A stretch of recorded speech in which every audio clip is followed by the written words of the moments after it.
Hey friends, today I'm going to show you how to colorize one of your pencil sketches after scanning it in. So a lot of this channel has been about digital sketching, what brushes to use in Photoshop, etc.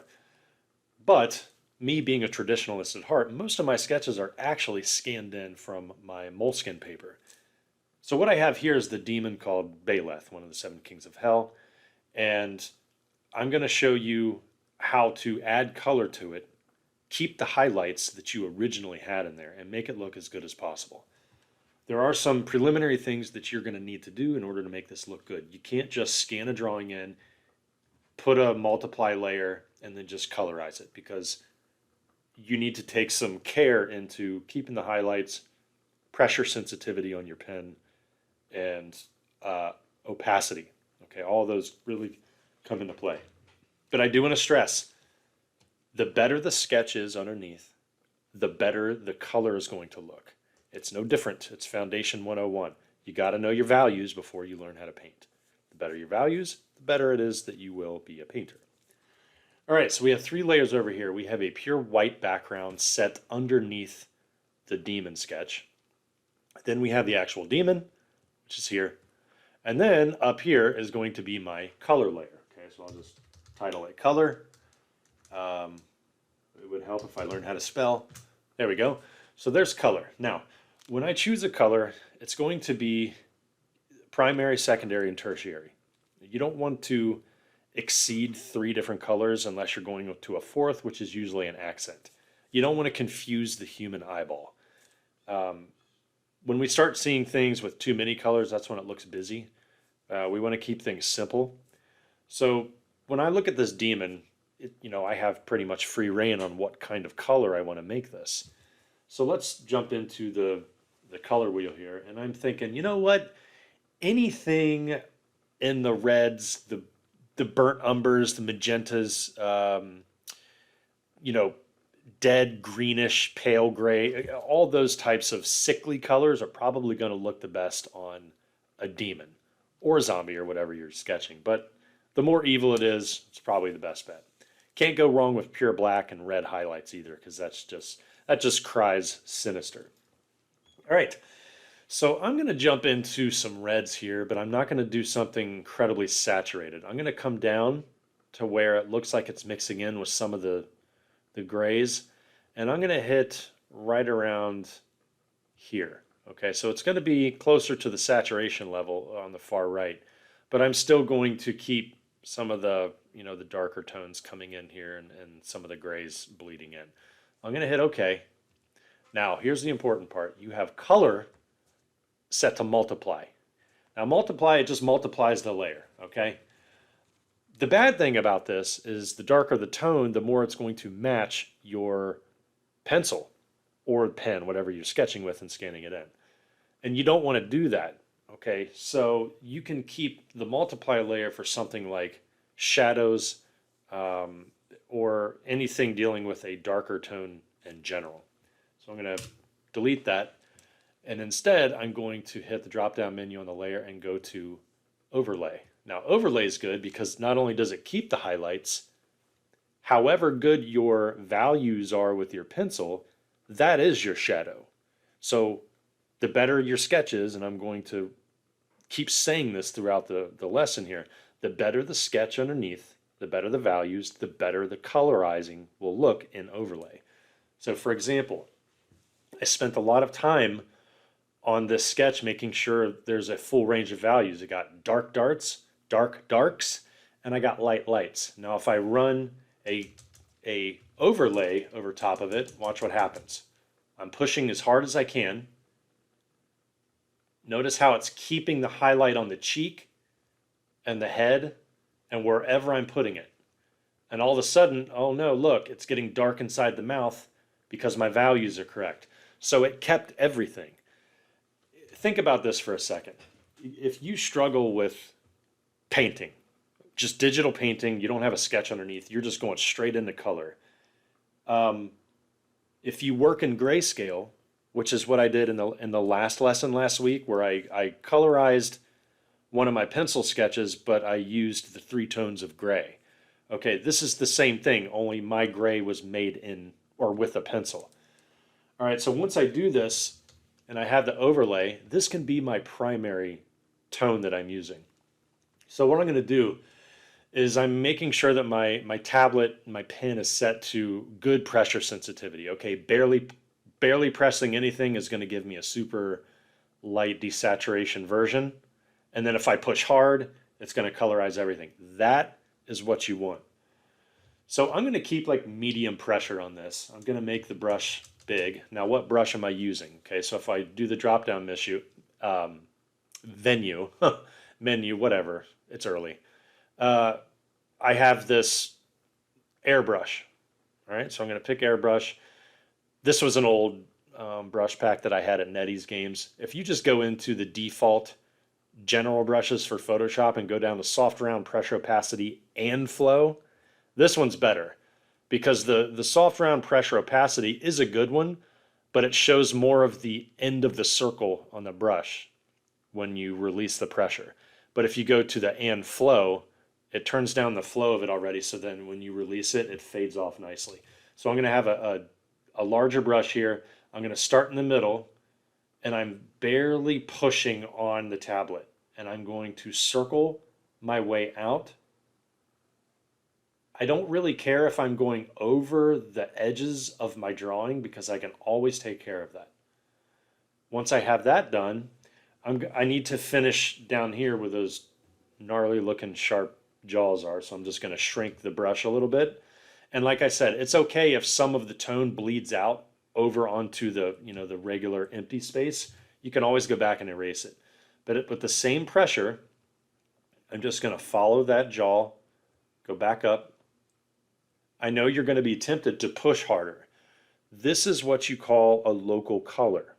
All right. If you're going to need a term for that, local tone is the mid-size or the mid-tone gray. Local color is the color where it shows up most in the painting. Okay, I'm going to do that. And then I'm going to come back here on the neck. I'm barely going to put in the tone here. And then maybe just a little bit on those, I guess you can call them dreadlocks or the hair in the back. Okay, so let's zoom out a little bit.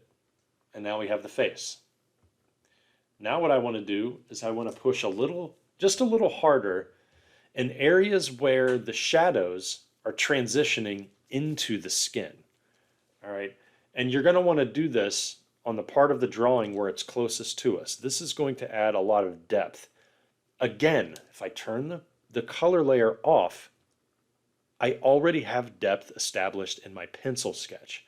Now, some of you might be wondering, how long did this sketch actually take? It took about 10 hours. Even if you only spend 2 hours on a sketch, that's fine. Just make sure the line work looks good. You can still have good shaded values in a 2-hour sketch. I just obsessed on the details for the better part of the last 4 hours of the sketch.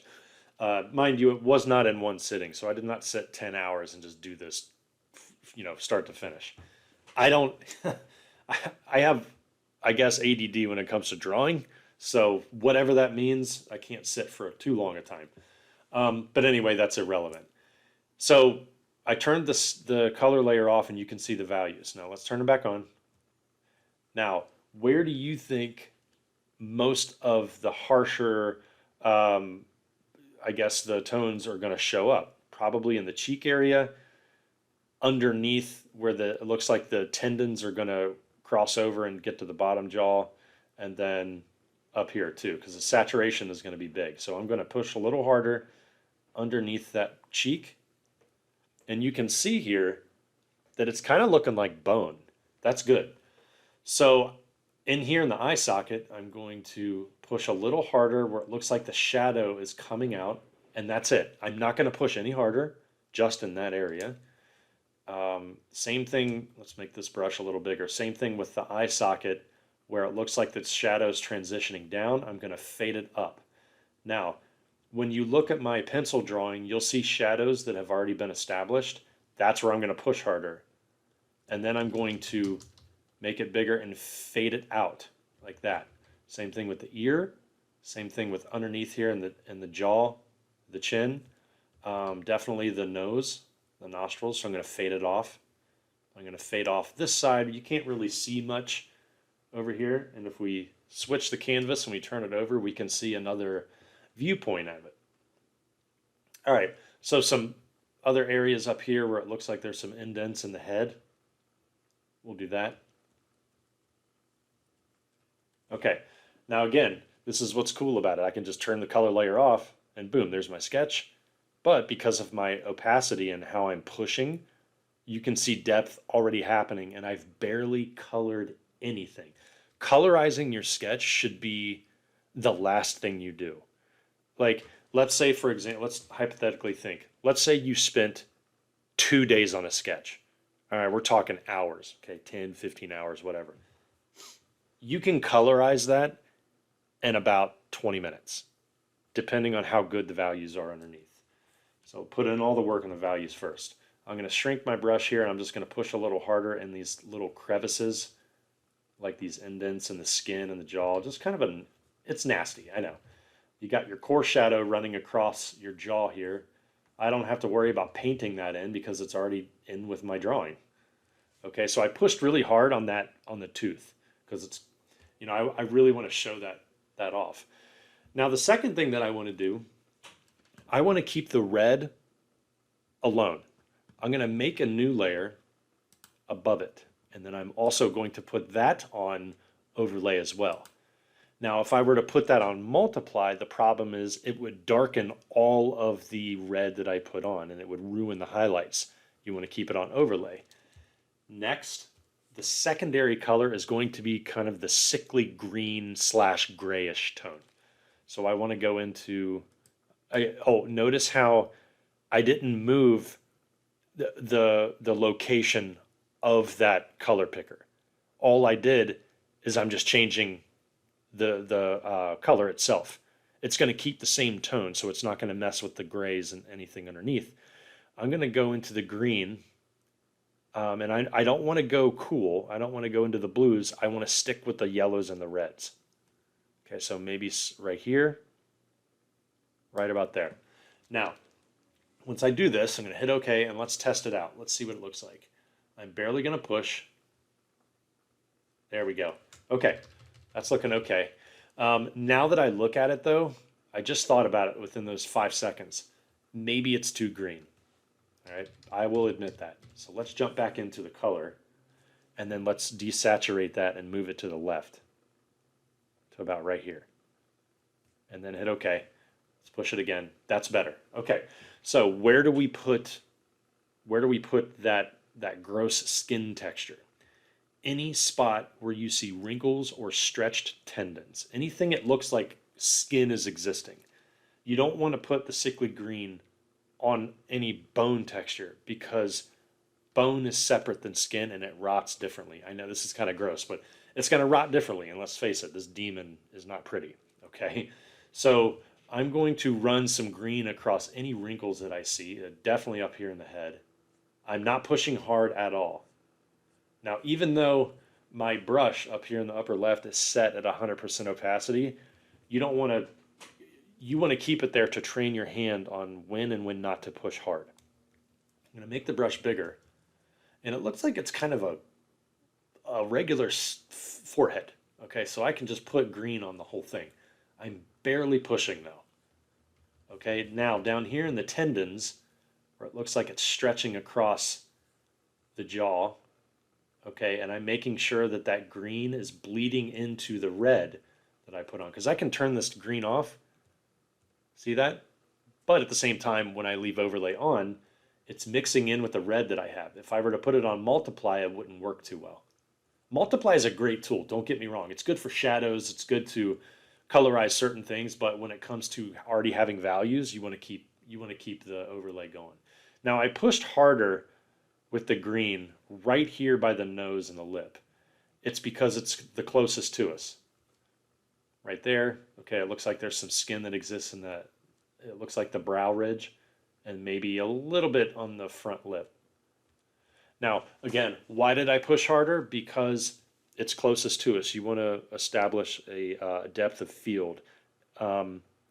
The underlying sketch Okay, one of the things that I always emphasize in my drawings is atmospheric perspective because you want the sketch to look like it's existing in real space, even though it's on a 2D plane.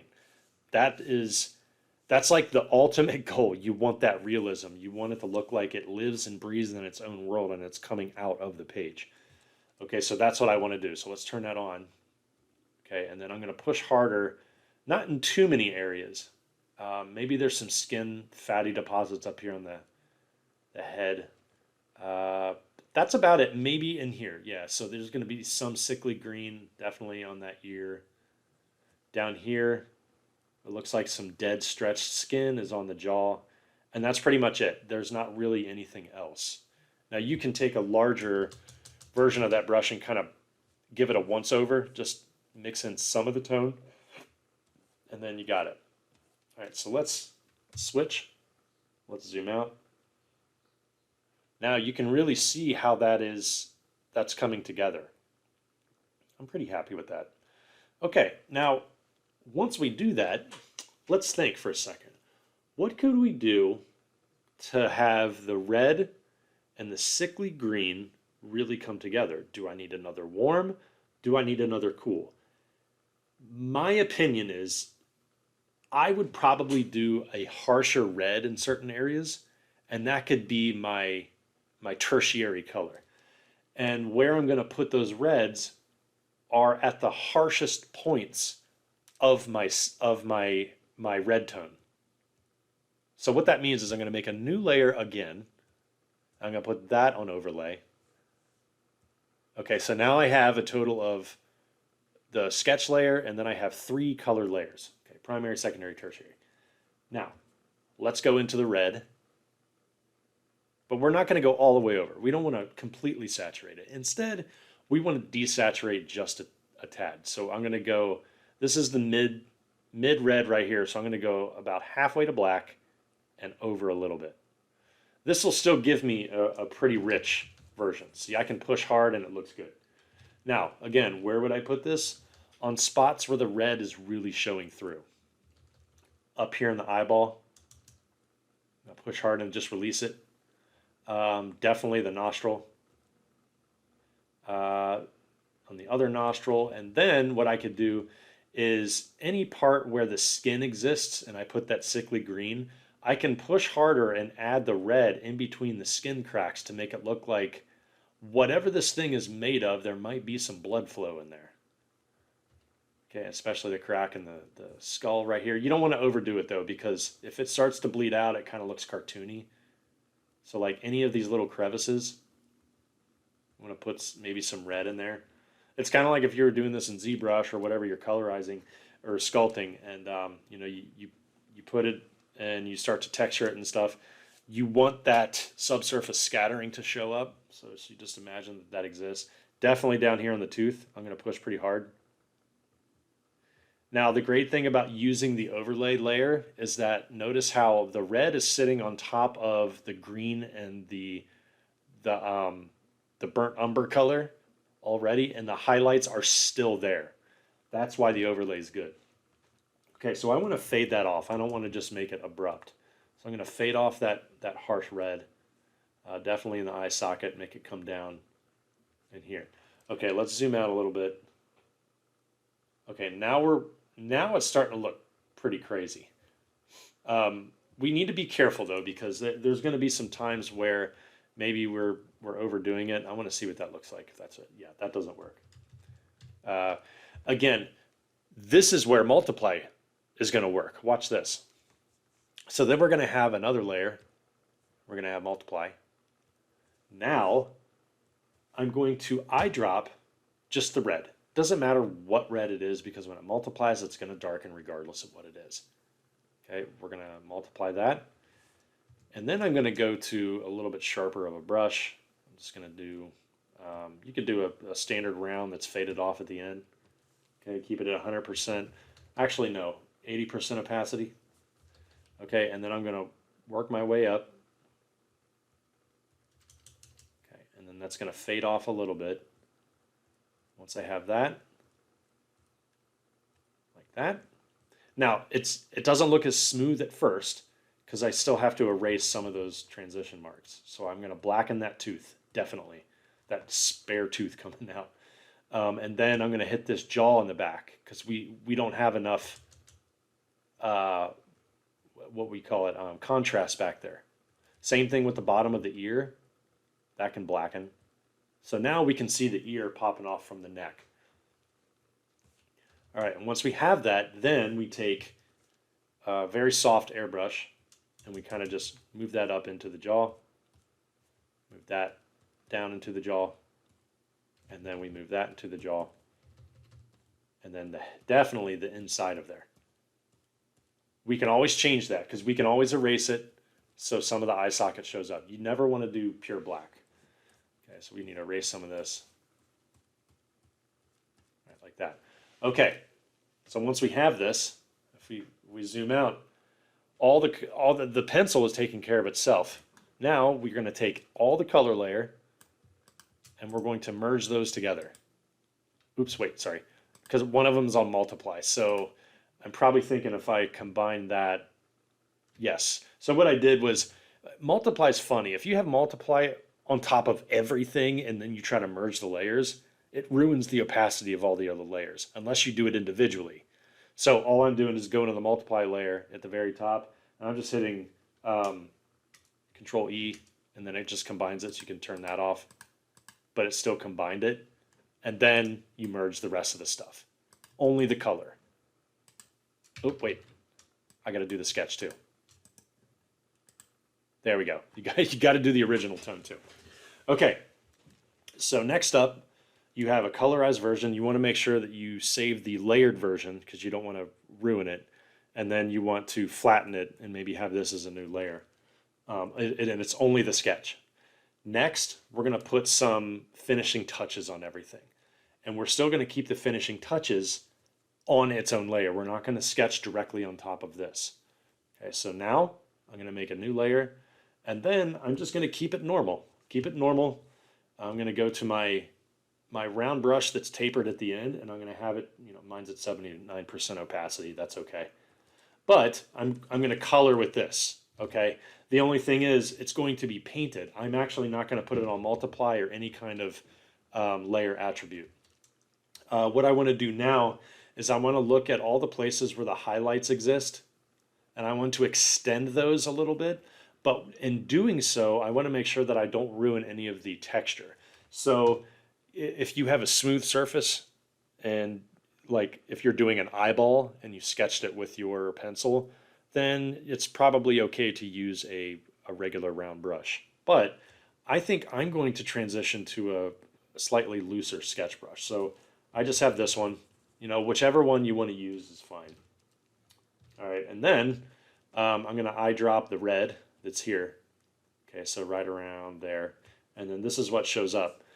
So in order to add a little bit of a highlight to it, wherever that is, I'm just going to go straight up halfway to the most saturated version of it. All right, and then I'm going to paint over top of those wrinkles. And you can see that it's keeping the texture because the brush itself is textured. You can still do this with a round brush. Then you have that. And let's look at some of these highlighted areas, like especially this really cool green. Okay, I am going to be painting over some of the pencil, but not much. I'm just going to kind of fade this up in here. And it's just going to smooth out some of the areas where it looks like the pencil texture underneath is a little too messy. It didn't catch everything the way you wanted. Maybe like out here on the head, down here on the jaw, so I can poke some of this out, make the brush a little bigger, add some wrinkles. Another brush that would probably be good to use is and this comes with Photoshop, hard round pressure, opacity, and flow. This one comes in general brushes. And then you're going to, this is what it looks like large, but you can see the ends of the brush strokes fade off. That's a really good one to use because then it just blends in everything around it. So I'm barely pushing anything. I'm going into the shadows to make sure that they're not too dark, because you want to transition some of these areas smoothly. It's kind of like We all wish to paint with the painterly effect.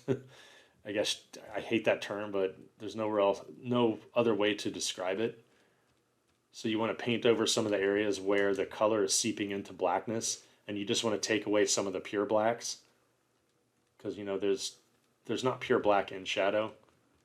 Okay, and like these highlights right here, I'm going to extend those. You got to be careful doing this though, because you also have to trust your sketch underneath. And if you didn't put a highlight in with your pencil, then don't invent one and with your digital, you know, sketch on top of it, because then you're not staying true to your original drawing. That's what happens, and I'm totally guilty of this. You can have wonderful looking sketches, and then when you paint it, it looks awful because you're not following your sketch. You think it looks worse when you add color, which it does just because you're not following your original drawing. All right, so that's how you would colorize a pencil sketch. So the better it is underneath, the better your overall painting is going to look. All right, some people are really good at going straight into color. That's just comes with experience and really studying the color wheel, studying concept art, studying master painters, and other people are better at using values. Which, you know what, for me it was values, because I started off as a traditional artist, and then once I got really good at seeing values, the color took care of itself because the values did all the work for me. All right, so hope you liked today's lesson. Next lesson will be how to add details on top of anatomy. Thanks all.